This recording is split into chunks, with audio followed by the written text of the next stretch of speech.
আমরা কি করে বুঝবো যে আল্লাহ তাআলা আমাদের ভালোবাসেন? কিভাবে বুঝবো যে তিনি আমাদেরকে পছন্দ করেন, ভালোবাসেন? এটা বোঝার কিছু সিস্টেম আছে। এক নম্বর সিস্টেম হচ্ছে আপনি জাস্ট দেখুন যে আপনি নিজেকে কোন কাজে ব্যস্ত রেখেছেন। আপনি আপনাকে কোন কাজে ব্যস্ত রেখেছেন, আপনার লাইফস্টাইলের দিকে তাকান। লুক অ্যাট ইউর লাইফস্টাইল, আপনি নিজেই বুঝে যাবেন।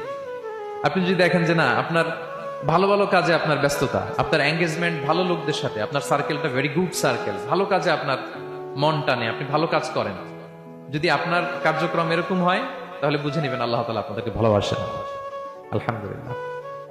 আর যদি দেখেন না, যত আকাম কুকাম আছে ওইটার সবার আগে আপনি, যেই কাজে আল্লাহর ক্রোধ আসে, আল্লাহ রাগ হয়ে যান, যেই কাজ ইসলামে করার নিষেধ, যেটাতে তার অসন্তুষ্টি, ওই কাজে আপনার এঙ্গেজমেন্ট, ইনভলভমেন্ট, আপনার সার্কেল গুলাও এরকম, তাহলে বুঝে নিবেন আল্লাহ ভালোবাসা, এই মহা সৌভাগ্য আপনার কপালে জোটে নাই। তাহলে এটা হচ্ছে একটা সিস্টেম। আল্লাহ আপনাকে ভালোবাসেন কিনা এভাবে বুঝবেন যে আপনি নিজেকে কোন কাজে ব্যস্ত রেখেছেন, একটু দেখুন, আপনি মিলাতে পারবেন। 2 নাম্বার পদ্ধতি হচ্ছে এটা বোঝার যে তিনি আমাকে ভালোবাসেন কিনা, সেটা হচ্ছে পৃথিবীবাসী আপনাকে ভালোবাসে কিনা, এটা একটু দেখেন। এই পৃথিবীর ভালো মানুষগুলোর কাছে আপনার একটা গ্রহণযোগ্যতা আছে কিনা এটা দেখেন। এটা দেখলে আপনি বুঝতে পারবেন।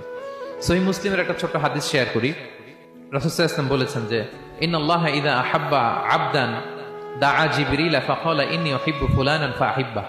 আল্লাহ তাআলা যখন কোনো বান্দাকে ভালোবাসে, তখন তিনি জিবরাইলকে ডেকে বলেন, হে জিবরাইল, আমি আমার এই বান্দাকে ভালোবাসি, তুমিও তারে ভালোবাসো। ফায়ুহিব্বুহু জিবরিল, জিবরাইল আলাইহিস সালাম তারে ভালোবাসতে শুরু করে। শুধু এখানেই না, সুম্মা ইউনাদি ফিস সামা, তারপরে তিনি আকাশে একটা অ্যানাউন্সমেন্ট করেন। ফায়াকুল, তিনি বলেন যে ইন্নাল্লাহা ইউহিব্বু ফুলানান ফাআহিব্বুহ, ও আকাশবাসীরা, ও ফেরেশতারা, আল্লাহ তাআলা তার এই বান্দাকে ভালোবাসে, তোমরা সবাই তার ভালোবাসো।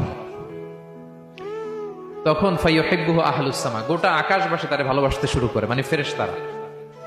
তো আল্লাহ তাআলা এবং সকল ফেরেশতারা যখন তাকে ভালোবাসতে শুরু করে, রাসূল সাল্লাল্লাহু আলাইহি ওয়াসাল্লাম বললেন সুম্মা ইউদাউ লাহুল কবুলু ফিল আরদ, তখন পৃথিবীতে তার গ্রহণযোগ্যতা বাড়িয়ে দেওয়া হয়, তার অ্যাকসেপ্টেন্স বাড়িয়ে দেওয়া হয়। সবার কাছে তার একটা গ্রহণযোগ্যতা আছে, সবাই তাকে ভালোবাসে। এটা হচ্ছে একটা পদ্ধতি যে আল্লাহ তাআলা আপনাকে ভালোবাসে কিনা আপনি নিজেই বুঝবেন। যে পৃথিবীবাসী আপনাকে ভালোবাসে কিনা, আপনার কলিগরা আপনাকে ভালোবাসে কিনা, আপনার বন্ধুরা আপনাকে ভালোবাসে কিনা, আপনার নেইবররা আপনাকে ভালোবাসে কিনা, পৃথিবীর ভালো মানুষগুলোর কাছে আপনার গ্রহণযোগ্যতা আছে কিনা। যদি থাকে, বুঝবেন আল্লাহ তাআলা আপনাকে ভালোবাসেন। ঠিক কিনা? আল্লাহ তাআলা আমাদেরকে যেন ওই কাতারে শামিল করেন। আমরা পড়ি আমিন।